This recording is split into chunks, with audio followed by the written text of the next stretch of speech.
2025 May June నెలలో జరగవలసినటువంటి బదిలీల విషయంలో మరి పశు సంవర్ధక శాఖలో పనిచేస్తున్నటువంటి క్రింద స్థాయి ఉద్యోగులు డాక్టర్లు వీళ్ళందరూ కూడా వాళ్ళ యొక్క బదిలీల ప్రక్రియను government GO MS number 23 GO ప్రకారం చేయకుండా మరి పశు సంవర్ధక శాఖ సంచాలకులు డైరెక్టర్ గారు డాక్టర్ దామోదర నాయుడు గారు వారి ఇష్టాన్ని ప్రకారం బదిలీలు చేపట్టి కొన్ని వేల మంది ఉద్యోగులను నిరాశలకు గురి చేయడం జరిగిందండి.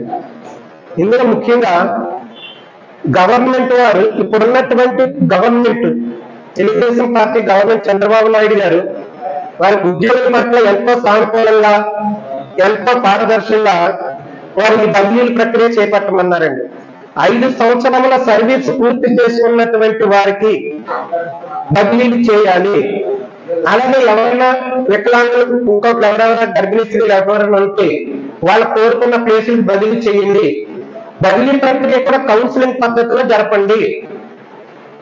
ఒక్కొక్క వ్యక్తికి 3 ఆప్షన్స్ 3 ప్లేసులు పెట్టుకునేలాగా తనకి అవకాశం కల్పించండి అని చెప్పేసి గవర్నమెంట్ వారు ఎంతో చక్కగా జీవోని తీసుకొచ్చి మరి చేస్తే ప్రతి శాఖలోనూ ప్రతి డిపార్ట్మెంట్ లోనూ గవర్నమెంట్ వారు ఇచ్చినటువంటి జీవోను అనుసరించి ప్రతి డిపార్ట్మెంట్ లో 3 ప్లేసులు వాళ్ళకి ఆప్షన్స్ ఇచ్చి చక్కగా జరగడం జరిగింది, ట్రాన్స్ఫర్ జరిగిందండి.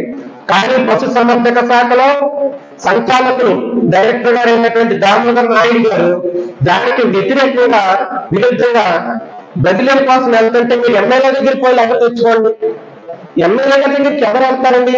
అక్కడ ఏదైనా వేకెన్సీ ఉంటే లేకపోతే సార్ మాకు ఇక్కడ ప్లేస్ కావాలి, ఇది ఖాళీగా ఉన్నది, మమ్మల్ని ఇక్కడ బదిలీ చేయమని చెప్పేసి మీరు సంచాలకులకు ఒక లెటర్ ఇవ్వండి చెప్పేసి అటువంటి వాళ్ళు వెళ్ళి అడిగితారు. ప్రతి ఒక్కరు బదిలీ కోసం ఎమ్మెల్యే గారి చుట్టూ మంత్రి గారి చుట్టూ తిరుగుతారండి.